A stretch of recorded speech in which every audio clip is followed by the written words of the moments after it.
ফটোগ্রাফির ক্ষেত্রে সবথেকে গুরুত্বপূর্ণ বিষয় হলো সাবজেক্ট, এবং তার থেকেও গুরুত্বপূর্ণ বিষয় হলো সাবজেক্টটিকে ফ্রেমের কোন জায়গায় রেখে ছবিটি তুললে সবথেকে ক্রিয়েটিভ অ্যান্ড প্রফিশিয়েন্ট লাগবে। যদি কোনো ফিচার্সের দ্বারা আমরা ছবি তোলার পরও সাবজেক্টের পজিশনটা নিজের পছন্দ মতো সেট করতে পারতাম, তাহলে কেমন হতো?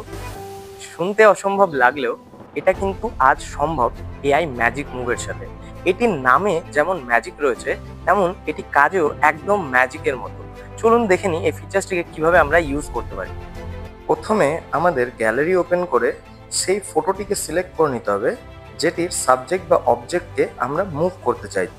এরপর সাবজেক্টটিতে লং প্রেস করে স্লাইডিং বারে থাকা ম্যাজিক মুভ অপশনটি ক্লিক করলেই এটি কাট আউট হয়ে বেরিয়ে আসবে।